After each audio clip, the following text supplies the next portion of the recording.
Have you got a bar here? This film is stupid. It stars Rick Mayall and Adrian Edmonson, a pair of outstanding idiots from the UK who have been wiping snot all over our TV screens since the 80s. Mike, get it open!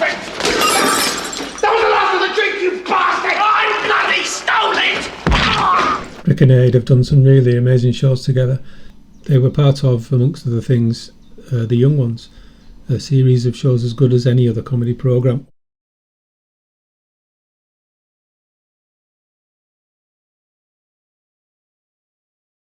Another series they made for the BBC in the 80s is called Filthy Rich and Catflap, and why that series is not mentioned in hallowed tones as another masterpiece of theirs is beyond me. They make looking stupid very funny in their own absolutely lovable way, and in this film I think they do it to perfection. Would you care to examine the body? Is it a girl? The characters do and say horrendous things to each other, and it's the comedic nature and the timing of Aid and Rick, it's just flawless. Balmy fluid! Right, I'll have some of that then! Mr. Jolly lives next door. Let's set the scene. They're a pair of idiots. They run an escort agency called Dreamy Time Escorts. But all you get for your money is the two of them and a pub crawl. Dreamy Time Escorts. That's us, matey! Living above and off licence, what could be better? Living in one? Their office is above a soon-to-be opening off-licence, which is great for them as the whole premise of this film rotates around getting superbly drunk as quickly as is inhumanely possible. They brew their own beer, they pack gin in suitcases, and they have the most sublime way, if it were not so stupid, of stealing from the off-licence delivery lorry.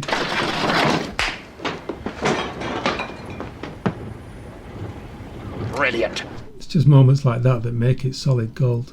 Next door to their office is Mr. Jolly, that's played by Peter Cook. He has a relatively small part in this film, but he executes it really well. He kills people and plays Tom Jones really loud to smother their screams. He's a hitman or a assassin of some sort, basically. The boys get a job escorting Mr. Yakimoto. Poor Mr. Yakimoto. 2 large gins, please, landlord. Another Old English pub. Cheers! And another Old English pub. They take him on a pub crawl until the pub closes, and then they take him to a seedy nightclub. And you just think that they think that's what escorting is. It's like they haven't got a clue what it means. 2 massive gins, please, Monica. Nothing for the French geezer. These two play drunk better than anyone, really. They look at them, they're just in their element. So funny. So Jennifer Saunders, that's the Jennifer Saunders, gives them an envelope to give to pass on to Mr. Jolly, then kicks them out because Mr. Yakimoto has run out of money.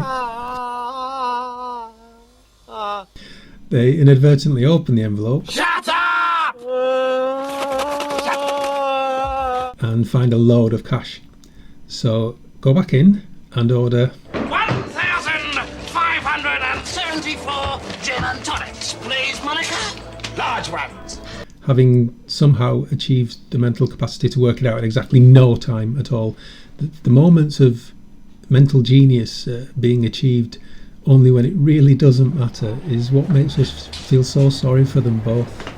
Come in! Now in the envelope there was also a note for Mr. Jolly telling him to take out Nicholas Parsons. So obviously the two explode with delight and vow to do the job for him because, well, they're escorts, aren't they? They just don't understand the true nature of the job at all. Even though they live and breathe in the underworld, they seem to have no clue what it is. Look, everybody! It's Nicholas bloody Parsons! Nicholas Parsons is a legend in England, in no small part to the fact that he took part in projects like this. The writers, the directors and performers in this new wave of comedy in the 80s drew a lot of their content from not being like the generation they overtook. They were harsh on them sometimes, even cruel. But the previous generation was perhaps harder on them, not just the comedians, the ones that were being overtaken, but the media and the establishment. Some say it's always that way. Nicholas Parsons gave everything to this role, and he outshines as an actor. You know how it is, yes. As a matter of fact, tomorrow I am opening an off-licence. Now we meet Mr. Lovebucket, brilliant name, played by Peter Richardson, yet another silly and outrageously talented artist. It was Mr. Lovebucket who wrote the notes to take out Nicholas Parsons, and he's checking whether the job has been done. And not only is the job not done, but the fools crash into Mr. Lovebucket's beloved car. What the bloody hell kind of driving you call that? Show us your bloody licence! Where did you get your licence? In a crack house? And it's only now that they realise what taking out Nicholas bloody Parsons actually meant. Now, if you don't kill Nicholas Parsons by 12 o'clock, I'll kill you. And they just so they just said to it, that's what they've got to do now. So they set to it, fail miserably, but manage to wreck Mr. Lovebucket's car, and that makes him want their blood. You're all right with us, Nicholas. So just like an 80s soap opera, I'll just leave you wanting more. Watch the film. It's one of the best films, one of the best British films, one of the best British comedy films ever made, ever. It's a classic. It should be known as a classic. It should be known as right up there with their finest work, both of them, all involved. Absolutely brilliant film.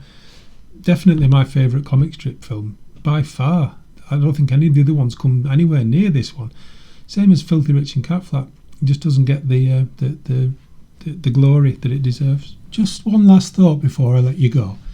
These two characters aren't named in the film. They're just Dreamy Time escorts.